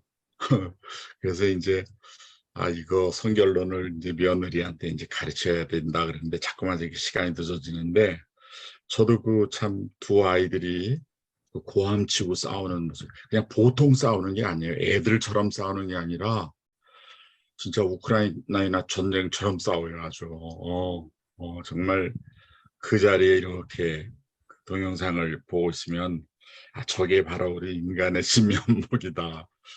아이고, 이제 쟤들을 위해서 기도해야 되고 쟤들이 은혜 받을 수 있도록 또 거듭나야 되고 또 제2의 은총도 받아야 되고 그런 숙제를 얻은 게 그 동영상이라서 제가 신뢰를 무릅쓰고 요 들어오기 전에 다 여러분들에게 그 동영상을 좀 보내드렸습니다. 소감이 어떠신지는 모르지만 이런 일들을 통해서 우리가 먼저 은혜 받은 자로서 먼저 공부한 자로서 하여튼 더 사명감을 가지고 감리교 우리 성결교 모든 목회자 신학생들이 더 사명감을 가지고 우리가 복음을 전해야 되지 않겠는가 그런 생각을 해봤습니다. 그래서 동영상을 보내드렸는데 혹시 보신 분도 있을지 모르겠어요. 네.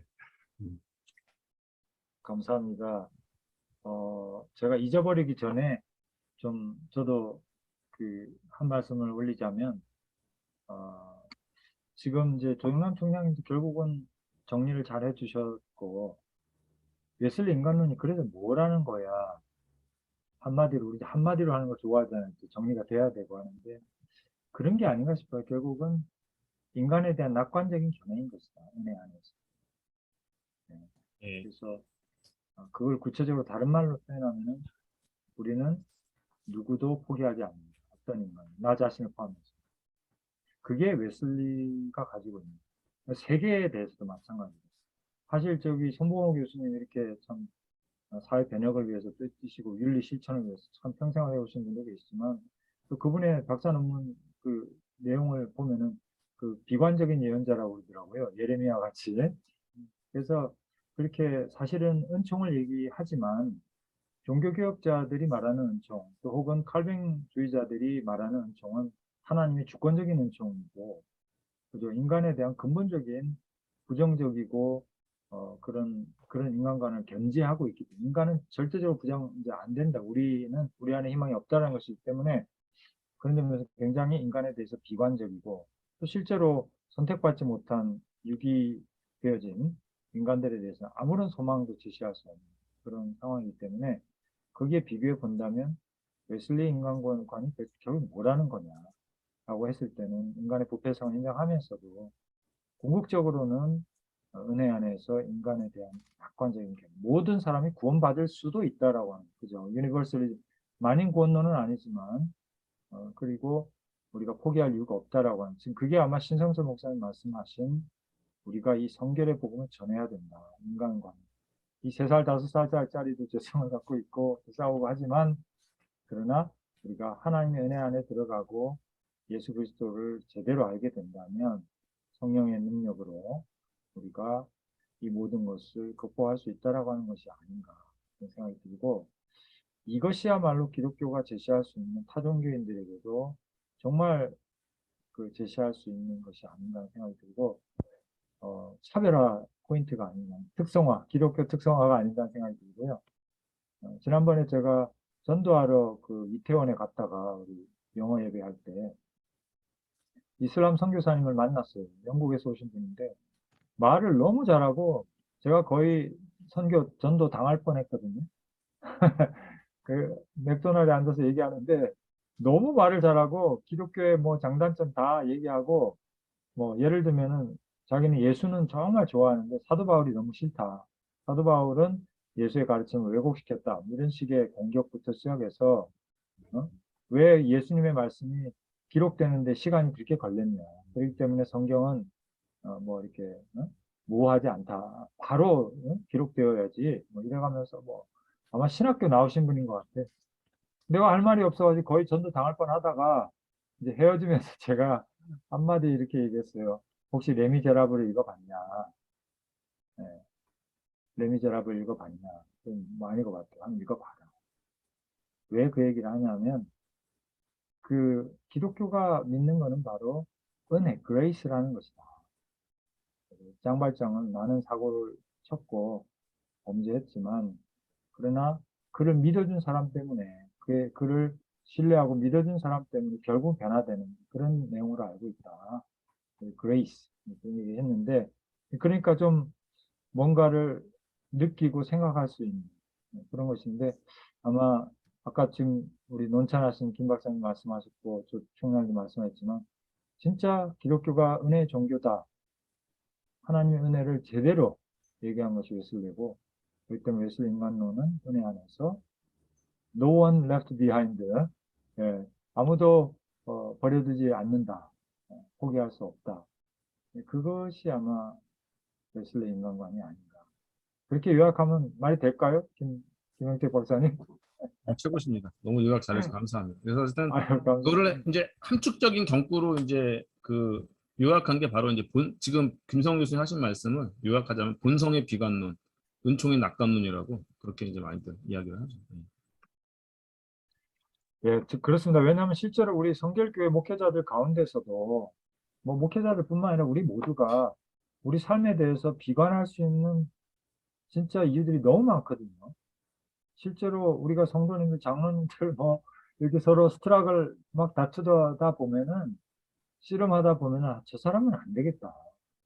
정말 나가줬으면 이런 사람, 물론 나가야 될 사람도 있긴 있지만 그러나 생각해 보면 웨슬리가 가르치고 성령이 가르치는 인간론이란 결국은 예수님께서 뭐 아무도 포기하지 않으신다라는 것이 아닌가 생각을 봅니다. 예, 조금 길어져서 죄송하고요. 또 다른 분들 좀 말씀해 주시죠.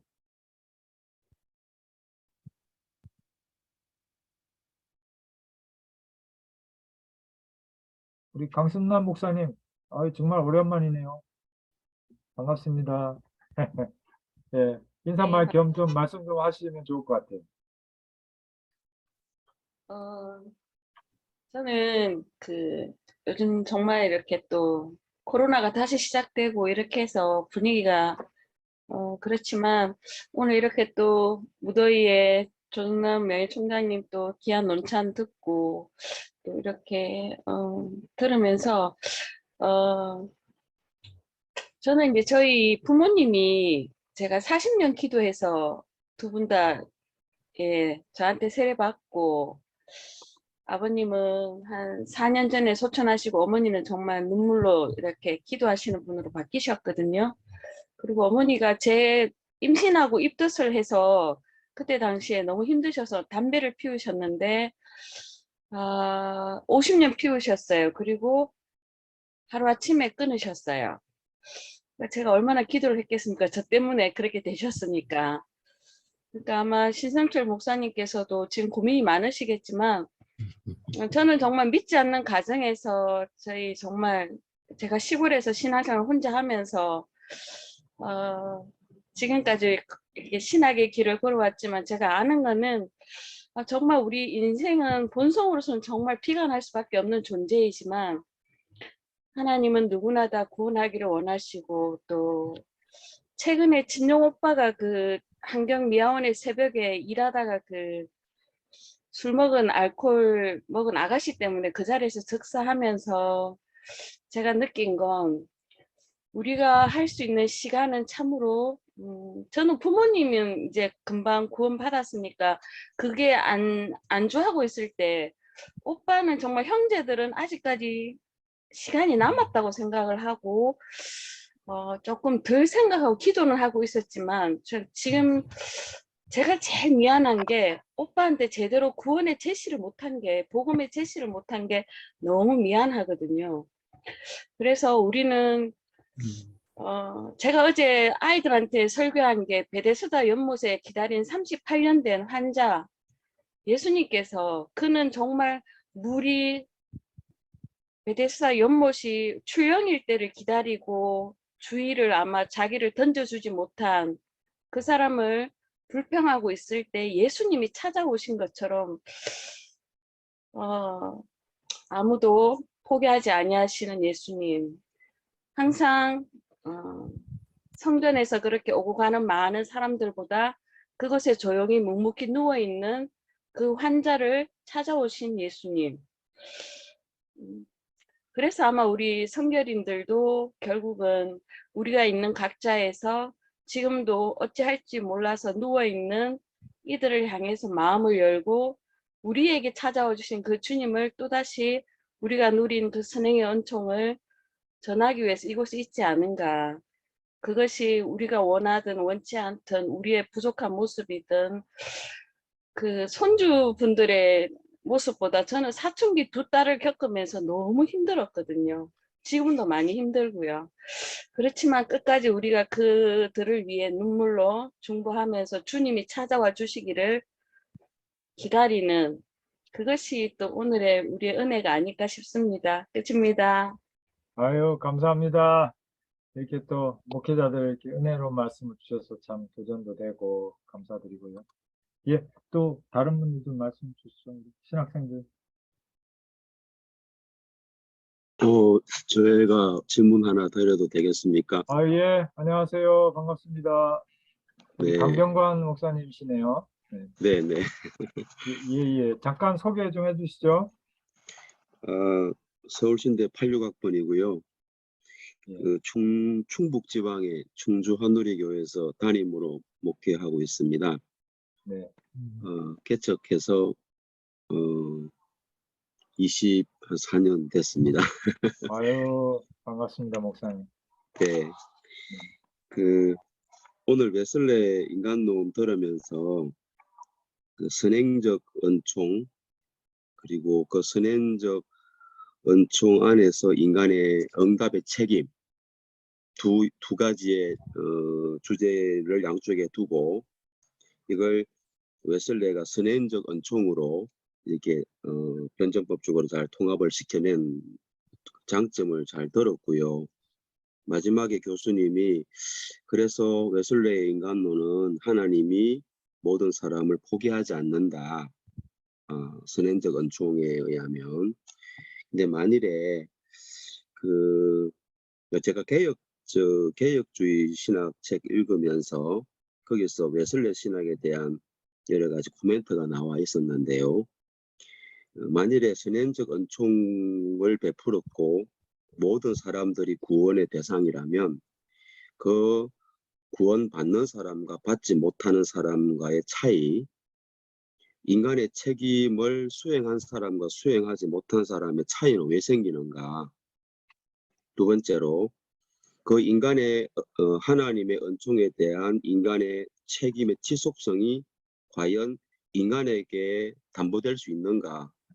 지속성이 담보되지 못한다면 그 구원의 취소라든지 그런 것도 되어지기 때문에 오히려 모든 사람을 포기하지 않지만 혹시 구원받았음에도 불구하고 구원에서 떨어질 수 있는 불안도 같이 있지 않겠나. 세 번째로는 이렇게 되면 인간의 공로가 들어오게 되는데 인간의 책임, 응답하는 책임의 정도의 차이에 따라서 그 사람의 구원의 확실성이라든지 보상에 대한 차이가 생기고 그러다 보면 하나님의 은혜 안에 있지만 공로의 차이 그리고 책임의 지속성 그리고 책임의 수행과 불수행의 차이 이런 부분들이 저는 되게 많이 좀 모호하다 그런 생각을 가지고 있습니다. 이 부분에 대해서 어떤 웨슬리 신학에서는 어떻게 이야기하고 있는지. 네, 감사합니다. 사실 이 지금 말씀하신 것은 상당히 많이 이야기되어지는 칼뱅주의 쪽에서 개혁주의 신학에서 웨슬리 신학을 바라보면서 문제를 제기하기도 하고 묻기도 하고 또 뭐 비판도 하는데 그런 포인트인데 사실 그 얘기는 우리가 좀 차분하게 해야 되고요. 해야 되고 시간적으로 조금 지금이 그런데 제 생각에는 이게 오늘 인간론과 연관이 되지만 구원론 쪽으로 이제 확장이 되는 질문이다 보니까 조금 제가 볼 때는 미루고 강 목사님하고 저하고 한번 시간 날 때 한번 일단 통화를 하시면서 기본적인 대답들을 좀 한번 얘기하면 좋을 것 같아요. 이거는 간단하게 이건 이렇고 저건 저렇고 이렇게 얘기하기는 조금 복잡한 토론이 필요한 이제 설명이 필요한 그런 내용인 것 같고요. 그래서 지금 기본적으로 이제 개혁주의가 말하는 구원론과 웨슬리가 말하는 구원론의 차이와 또 웨슬리적 구원론의 어떤 약점이랄지 목회적인 차원에서의 문제점 이런 것들도 이제 다루게 되는데요. 그렇게 좀 양해해 주시면 좋을 것 같고 한번 저하고 목사님 여기 채팅에다가 일단 저기를 좀 남겨주시면 전화번호를 제가 전화 올리도록 하고요. 그 부분은 우리가 늘 얘기해야 되지만 또 늘 얘기하고 있는 사실 주제이긴 한데 오늘 인간론 시간이 조금 그래서 인간론에 국한해서 좀 지금은 이야기하는 게 좋지 않을까 하는 생각이 들고요. 너무 큰 주제를 또 이렇게 주셔가지고 그런 생각이 듭니다. 예. 근데 중요한 주제죠. 그리고 할 얘기도 많고 우리가 그런 생각이 듭니다. 그 인간론 오늘 주제 또 발제와 오늘 논찬 관련해서 조금 말씀을 주시죠. 안 하신 분들 중에. 저도 하나 좀 질문을 드리고 싶은데요. 네. 이렇게 웨슬리의 인간론을 이렇게 들어보면서 인간의 어떤 현실 진단이라고 할까요? 인간의 어떤 초상화라든지 인간의 그 어떤 그 상황, 실존 상황을 절박하게 인식하게 되는 것 같고요. 뿐만 아니라 하나님의 선행 원총이라고 하는 어떤 인간의 어떤 미래, 비전, 어떤 가능성을 제시해주는 웨슬리의 어떤 인간론은 목회자들한테 큰 원동력이 되는 것 같습니다. 그래서 감사드리고 발제해 주신 총장님, 또 그다음에 우리 논찬해 주신 우리 박사님께서 하나 여쭤보고 싶은 것은 도덕적 형상을 그 의와 거룩함이라고는 알고는 있었는데 의와 거룩함이 뭔지는 좀 모호하게 생각했는데 그걸 칭의와 성화로 이렇게 풀어주셨는데 그런 근거가 어디에 좀 있는지 저는 그 의와 거룩함을 칭의와 성화로는 연결시키지 못했는데 오늘 아주 좋은 통찰을 주셔서 그것이 어떤 성경적인 뒷받침이나 신학적인 근거가 있는 말씀인지 좀 확인하고 싶습니다.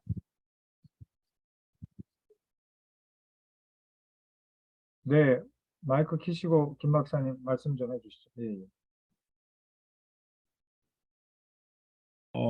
이제 이거는 이제 성경적인 백그라운드하고 웨슬리의 신학적 해석이 이제 같이 이제 이렇게 좀 조화가 돼야 될 것 같은데요. 이제 성경에서 창세기에서 하나님께서 인간을 하나님 형상으로 창조하셨다고 말씀하셨는데 그 형상의 구체적인 내용이 뭔지 어떤 의미인지는 이제 설명하지 않았잖아요. 창세기에서는. 그러나 이제 골로새서나 에베소에 보면은 그러니까 뭐 거룩하심과 의로우심을 따라 지으심을 입으로 새 사람을 입으라 뭐 이런 말씀이 나와서 그런 말씀들을 통해 가지고 하나님 형상의 가장 중요한 부분이 의로움과 거룩함이겠구나 이제 이렇게 생각을 하게 되는 것이죠. 우리 웨슬리가 이제 이거를 그리고 의로움과 거룩함이라는 것을 보니까 이건 관계적이라는 거죠. 그래서 웨슬리는 도덕적 형상이라고 표현했지만은 많은 현대 신학자들은 관계적 형상이라고 표현을 하거든요. 그래서 하나님과의 그 관계가 파괴되었을 때는 인간 안에 아무것도 찾아볼 수 없는 것. 이제 그거를 이제 의로움과 거룩함이라고 본 것이고요. 그래서 결국 이제 보니까 예수 그리스도께서 오셔서 인간을 그러니까 성경에서 의라는 개념 굉장히 중요하잖아요. 의라는 개념. 그래서 의라는 개념이 보니까 관계적이었고 예수 그리스도를 통해서 새롭게 이제 회복되는 것이 바로 이제 하나님께서 인간 안에 의로움을 회복시켜 주시는 것이다. 그런데 그 의로움이라는 것이 보니까 결국은 하나님께서 원래 인간에게 주셨던 그 의로움, 하나님과의 관계 속에서, 그 다음에 이제 거룩함도 마찬가지로 그렇게 이제 웨슬리가 해석을 하기 때문에, 그래서 이제 이 도덕적 형상의 가장 핵심은 의로움과 거룩함이고, 그리고 그것을 회복하는 것이 바로 칭의와 성화라고 이렇게 바라보게 된 것 같습니다. 예. 예, 좋은 통찰 주셔서 감사합니다. 네, 그리고 감사합니다. 하나만 더 죄송하지만 추가로 고린도전서 1장 13절에 30절에 그리스도는 하나님께로 나와서 우리에게 지혜와 의로움과 거룩함과 구속함이 되셨다. 네, 그렇게 말씀하고 있는데, 그렇다면 그 의로움과 거룩함이 칭의와 성화라면 구속함은 뭐라고 우리가 해석해야 될까요? 구속하며, 예, 예, 고린도전서 1장 30절 말씀하셨나요? 예. 음, 제가 한번 잠깐 읽으면 우리에게 지혜와 의로움과 거룩함과 구속함이 되셨나니, 예, 그러면 이제 그 의로움과 거룩함은 칭의와 성화로 해석이 네. 가능한데, 네네. 구속함은 지혜도 가능한데 구속함은 무엇으로 설명해야 될지 좀 한번. 개역 개정에서는 구원함이 구원함이. 되셨다 이렇게 됐거든요. 그렇다면 의로움과 거룩함을 포함한 총체적인 구원을 의미한다고 봐야 되나요?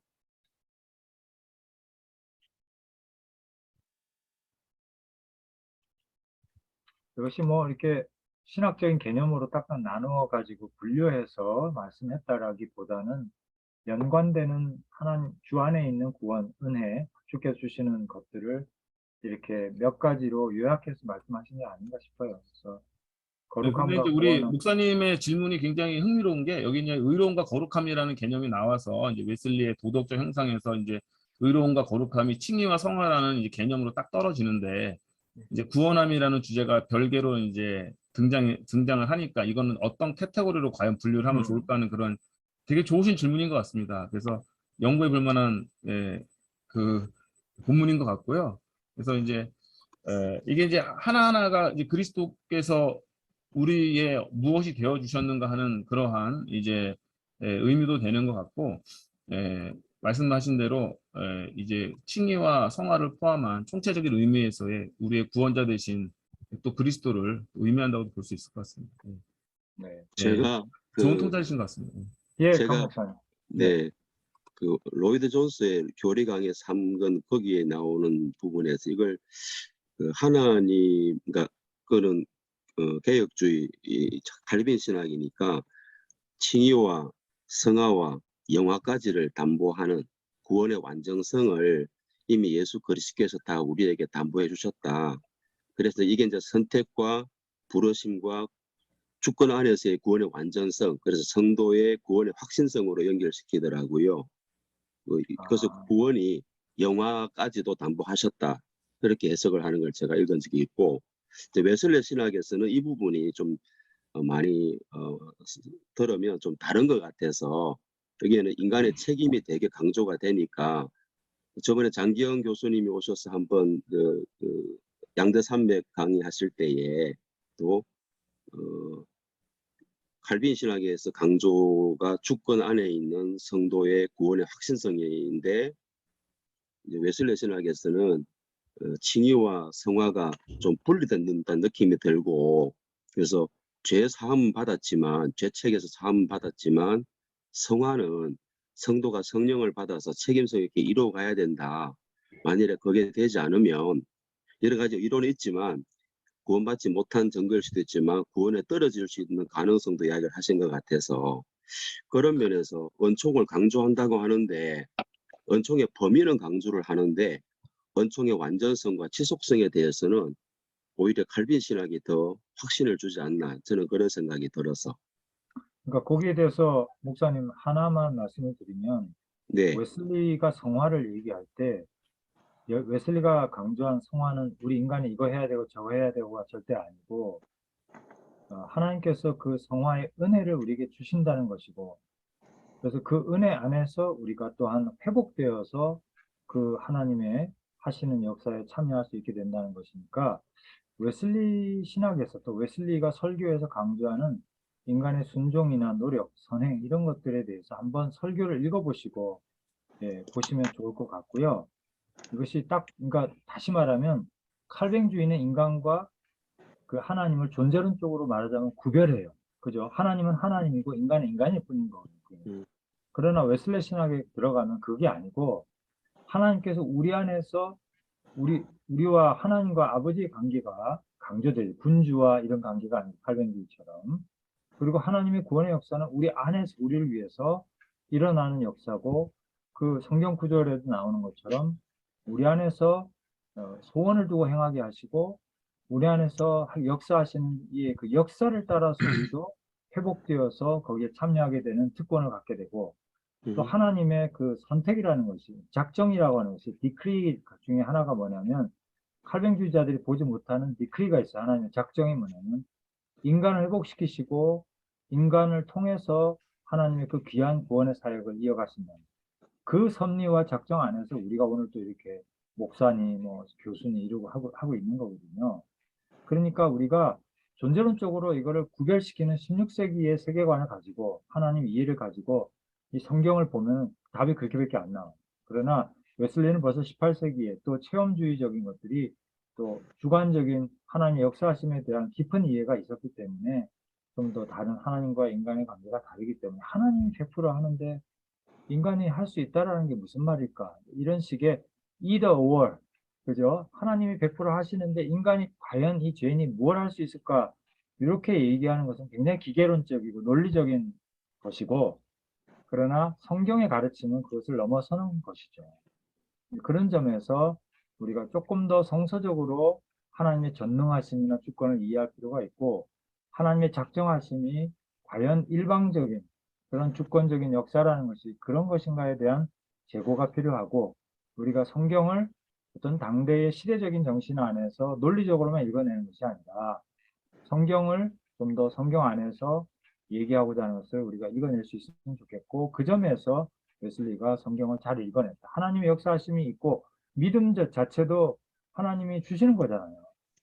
그렇지만 동시에 성경은 우리에게 뭐라고 가르칩니까? 믿음이 구원의 조건이라고 가르치고 있지 않습니까? 그래서 그걸 우리가 either or로 하실 필요가 없다는 것이고, 또 한 가지만 멘트를 드리면 칼뱅주의 안에 있는 불안이 있어요. 성도의 견인이라고 하는 교리를 열심히 가르치지만 칼뱅주의가 경건주의로 갔고 청교도주의로 갔고 율법적인 그런 것을 강조하게 된 이유가 무엇입니까? 내가 하나님의 선택받은 자인 줄을 알지 못하는 거예요. 누구도 모릅니다. 그건 가봐야 아는 거예요. 그러나 만약에 내가 선택받은 자라면 내 삶이 어떨까를 우리가 얘기해 본다면 그거 뭐냐면 그 사람은 당연히 교회를 섬기고 하나님을 사랑하는 사람일 거예요. 그러다 보니까 칼뱅주의자들은 내가 하나님의 전지전능하시고 일방적인, 그죠? 저항할 수 없는 주권적인 하나님의 은혜에 들어가 있는지는 아무도 알 수 없기 때문에 그 삶의 모습을 가지고 어렴풋이 그것을 캐치하는 것뿐이에요. 그러니까 교리적으로는 구원의 확신이 분명합니다. 성도의 한 번 구원받은 성도는 끝까지 견인한다라고 하는 그게 있지만 그것이 나에게 적용되는가에 대해서는 전혀 아무런 보증이 없기 때문에 사실은 칼뱅주의 안에 더 큰 구원의 불안이 있습니다. 거기에서 율법주의가 나오고 경건주의가 나오고 청교도주의가 나오는 것이고, 그래서 그 막스 베버가 얘기한 대로 칼뱅주의의 이러한 불안감이 뭘 만들느냐면 근면한 삶을 만들어냈어요. 인간이 내가 구원받아서 열심히 할 거야. 그러니까 나는 열심히 해야지.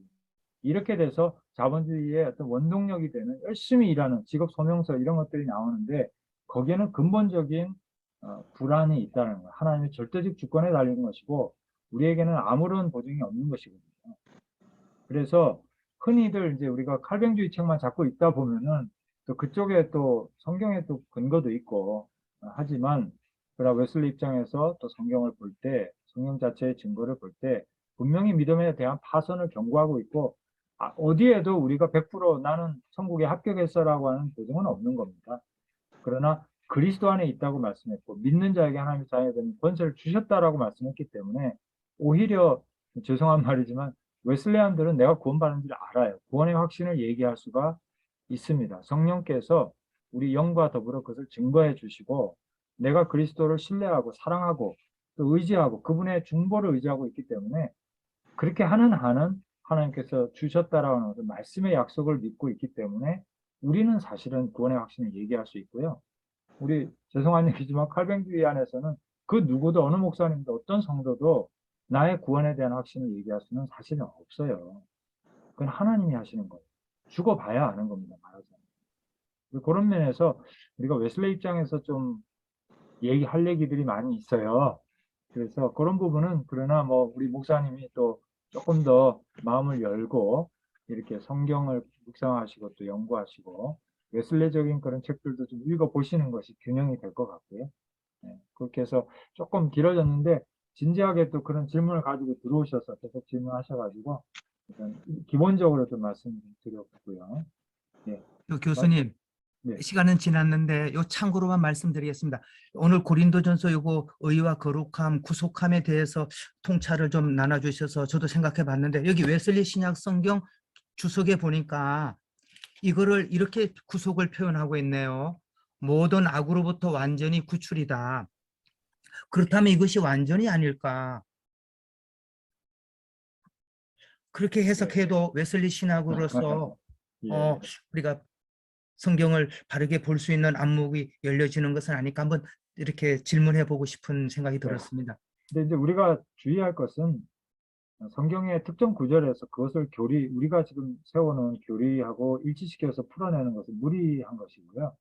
이 교리라고 하는 것은 성경 전체의 가르침은 우리가 요약적으로 정리한 것이기 때문에 특정 한 구절이나 두 구절 안에서 이거는 중생이고 이거는 칭이고 이거는 영하고 성하고 이렇게 하는 것은 바람직하지 않고요. 또 그렇게 떨어지지도 않습니다. 그러니까 너무 그렇게 성경 구절 이건 뭘까 한 구절 한 구절이 교리적인 의미가 뭘까를 그렇게 추출해내는 것은 조금 무리한 시도가 아마 될 수 있지 않을까 생각하고 교리라는 것은 성경 전체의 가르침을 요약한 거잖아요.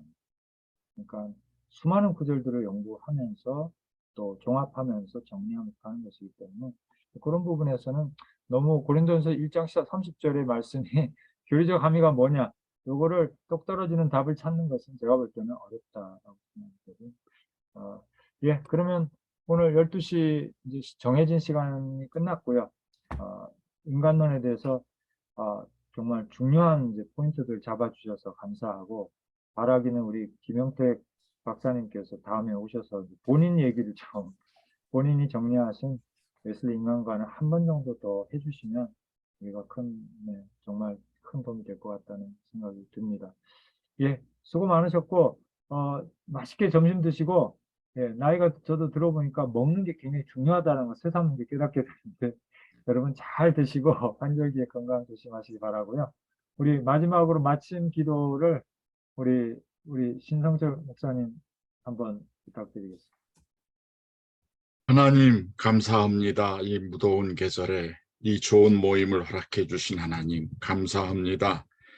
이 땅에 우리 주님 보내주셔서 우리의 모든 죄를 다 용서해 주시고 마음속에 있는 악한 죄의 성질을 가지고 온전히 성결케 하시고 영원한 천국 소망 가운데 살게 하신 것 감사합니다.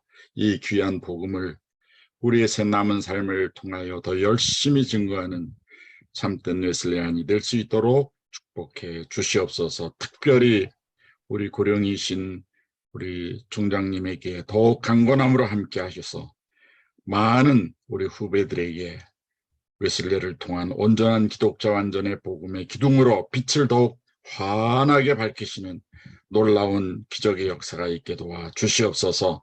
감사드리오며 예수님의 이름으로 기도하옵나이다. 아멘. 아멘.